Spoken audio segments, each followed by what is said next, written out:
नमस्कार, मी रोहिदास जोंडर प्रियांका यूट्यूब चॅनलमध्ये आपले सहर्ष स्वागत आहे.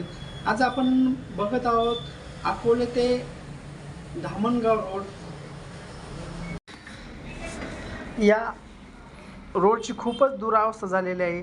जे धामणगाव रोड असेल, धामणगाव पाट असेल, या परिसरातील येणारे विद्यार्थी ह्याच रोडने येतात आणि अकोले तालुक्यात असलेले सर्वात मोठा रेसिडेन्सी एरिया हा शिवाजीनगर परिसरामध्ये आहे, श्रीरामनगर या परिसरामध्ये आहे. तर या सर्वांनाच याच रोडने ये जा करावी लागते. आणि विशेष म्हणजे शाळेतील जे संकुलन आहे, अभिनव पब्लिक स्कूल असतील किंवा इकडे तिकडनं धामणगाव पाटवरतून येणारे, कॉलेजला जाणारे, अकोले कॉलेजकडे जाणारे विद्यार्थी पण ह्याच रोडने येत जात असतात. आणि पावसाळ्यात ह्याच रोडमध्ये एवढे पाणी असते, या खड्ड्यांमध्ये एवढे पाणी असते की जेव्हा एखादी फोर व्हीलर गाडी येते आणि त्या फोर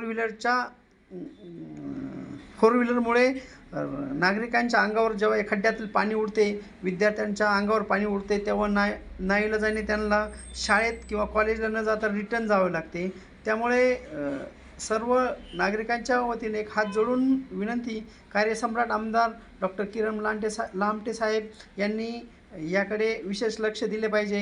आणि हा रोड जेव्हा झालेला नवीन सिमेंट कॉन्क्रीट रोडला कनेक्ट होतो, त्या ठिकाणी खूप मोठा खड्डा पडलेला आहे की जेव्हा या खड्ड्यातून गाडी जाते, मिनिमम एक अर्ध्या फुटाचा गॅप आहे. आपण बघू शकतो की या ठिकाणी हा नवीन रोड कनेक्ट होतो, त्या ठिकाणी किती मोठा खड्डा पडलेला आहे.